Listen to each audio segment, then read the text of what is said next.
Ya, puji Tuhan, shalom. Shalom.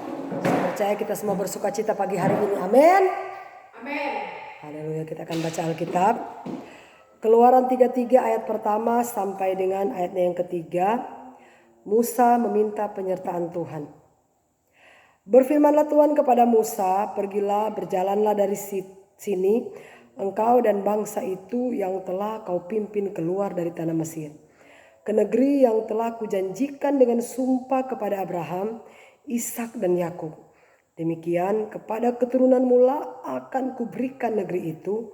Aku akan mengutus seorang malaikat berjalan di depanmu dan akan menghalau orang Kanaan, orang Amori, orang Het, orang Feris, orang Hewi, orang Yebus, yakni ke suatu negeri yang berlimpah-limpah susu dan madu, sebab aku tidak akan berjalan di tengah-tengahmu, karena engkau ini bangsa yang tegar tengkuk, supaya aku jangan membinasakan engkau di jalan. Haleluya. Bapak Ibu Saudara yang diberkati oleh Tuhan Yesus, saya akan berikan tema khotbah, bilakah Tuhan beserta dengan kita? Haleluya. Saudara, kita tahu bahwa bangsa Israel adalah bangsa yang dikasihi oleh Tuhan. Bangsa Israel adalah bangsa pilihan Tuhan. Tetapi bangsa Israel juga terkenal bangsa yang keras kepala, bangsa yang tegar tengkuk, bangsa yang paling susah diatur. Tapi gak bisa dipungkiri Bapak Ibu Saudara, meskipun mereka bangsa yang keras kepala, bangsa yang tegar tengkuk, bangsa yang susah diatur, tapi mereka tetap dikasihi oleh Allah. Itulah kelebihan bangsa Israel. Haleluya. Saudara, pada waktu itu bangsa Israel diperbudak di tanah Mesir. Kemudian Allah mendengar jeritan bangsa Israel. Maka berbelas kasihanlah Allah kepada mereka. Ya. Kemudian Allah berfirman kepada Musa, Musa, aku mengutus engkau supaya engkau pergi ke tanah Mesir, menghadaplah engkau Firaun. Berbicaralah engkau kepada Raja Firaun, supaya Raja Firaun itu bisa mengeluarkan umatku bangsa Israel keluar dari tanah Mesir. Kenapa? Karena sudah terlalu lama mereka diperbudak, ditindas. Ya, sekaranglah waktunya aku akan membebaskan mereka. Tapi ketika engkau mulai menuntun mereka menuju ke tanah Kanaan, aku akan mengirim, aku akan mengutus malaikatku untuk berjalan bersama-sama dengan kalian. Wah, Musa kaget. Kok Tuhan ini cuma utus malaikat? Ya. Akhirnya Musa protes kepada Tuhan. Musa katakan begini kepada Tuhan. Ya. Tuhan, bukankah engkau telah memberikan kasih karuniamu kepadaku? Tapi kenapa? Ya. Engkau yang menyuruh aku menuntun mereka menuju ke tanah Kanaan. Tapi kenapa bukan engkau sendiri yang tuntun kami? Engkau hanya menyuruh malaikat. Terus Tuhan katakan begini. Kenapa aku cuma menyuruh malaikatku berjalan bersama kalian? Karena bangsa Israel ini adalah bangsa yang keras kepala. Bangsa yang susah diatur. Ya. Nanti kalau aku sendiri yang berjalan bersama-sama dengan mereka, ya, kalau mereka buat kesalahan di padang gurun, aku pasti akan binasakan mereka. Makanya aku cuma suruh malaikatku. Terus apa kata Musa, Bapak Ibu Saudara? Ya. Musa katakan begini. Coba kita baca Saudara pada ayat yang ke-13. Maka sekarang jika aku kiranya mendapat kasih karunia di hadapanmu, beritahukanlah kiranya jalanmu kepadaku, sehingga aku mengenal engkau, supaya aku tetap mendapat kasih karunia di hadapanmu. Ingatlah bahwa bangsa ini umatmu. Lalu ia berfirman, aku sendiri hendak membimbing engkau dan memberikan ketentraman kepadamu.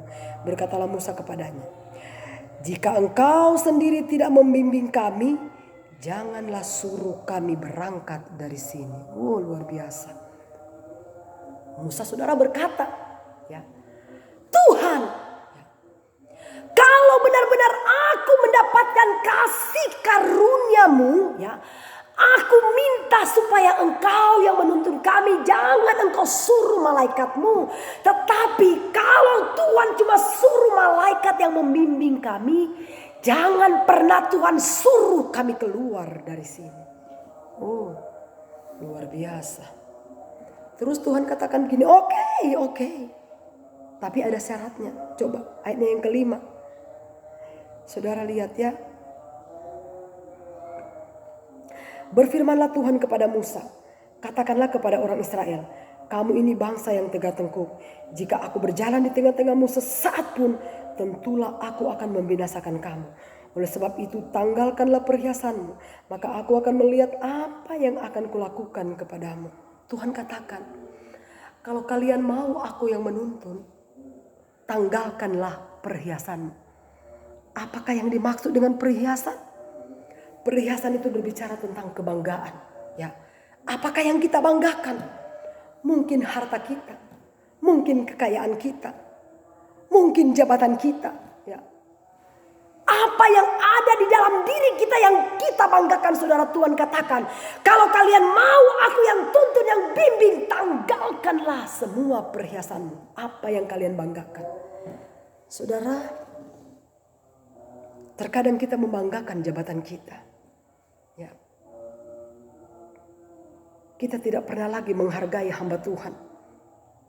Kita tidak pernah lagi menghormati hamba Tuhan. Karena kita merasa bahwa kita punya jabatan yang sangat tinggi. Ya. Bahkan kita suka ngatur-ngatur hamba Tuhan. Kita suka suruh-suruh hamba Tuhan buat ini, buat itulah. Ya. Kita tidak tahu bahwa mereka itu adalah wakil Allah yang Tuhan utus ke dunia ini untuk bisa memberitakan Injil dan mendoakan umat-umat Tuhan. Saudara tahu seperti Raja Uzia. Dia dipakai Tuhan umur 16 tahun. Pada waktu dia berada di dalam didikan Imam Sakaria, dia menjadi raja yang taat. Tapi ketika Sakaria meninggal, saudara, apakah yang Uzia lakukan? Karena tidak ada lagi yang membimbing dia, akhirnya dia pergi ke bait Allah, saudara. Ya, sebenarnya yang seharusnya yang berhak membakar ukupan itu adalah para imam. Tapi Uzia, ya, mentang-mentang dia adalah seorang raja, saudara, ya, dia mempergunakan jabatannya, ya. Akhirnya dia langsung pergi ke depan, dia ingin membakar ukupan. Akhirnya ditegur oleh para imam. Uzia, apakah yang kau lakukan? Jangan mentang-mentang engkau sebagai seorang raja, engkau tidak menghormati Tuhan. Engkau tidak menghormati utusan Tuhan.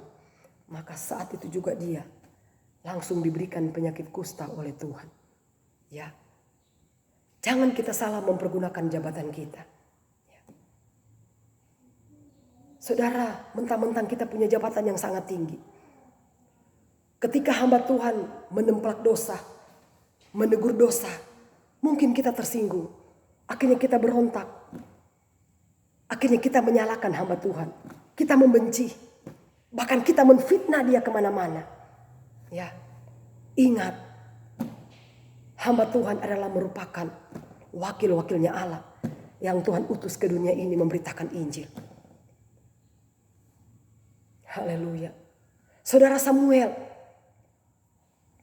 ketika bangsa Israel ingin berperang, seperti biasanya, saudara, mereka harus membakar korban dulu. Ya, pada waktu itu, saudara, seorang raja, karena dia merasa bahwa dia adalah raja.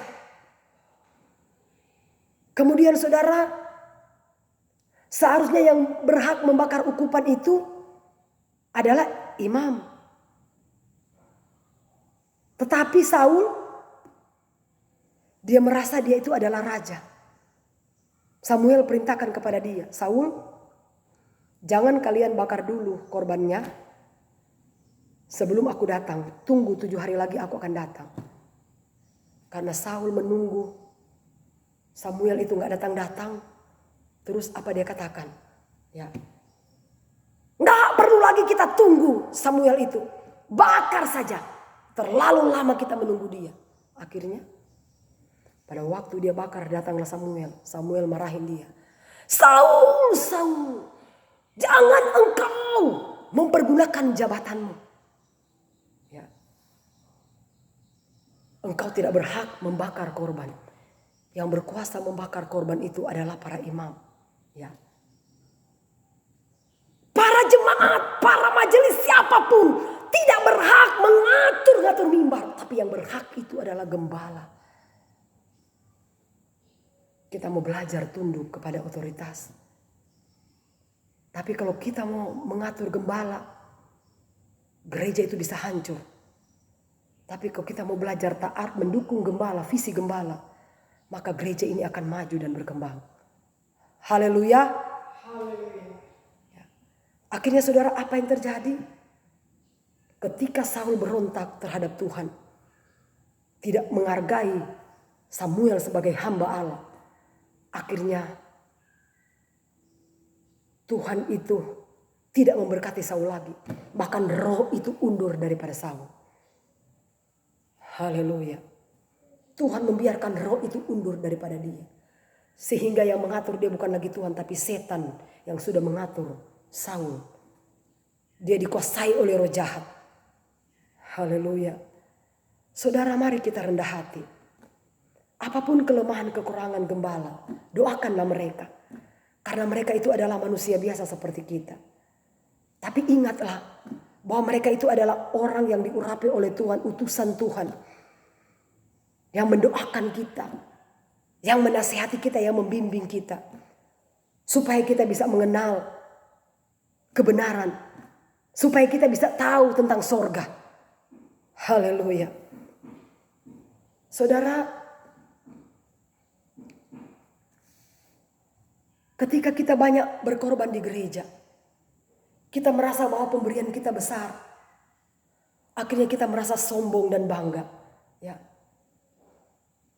Kita mulai mengatur-ngatur gembala.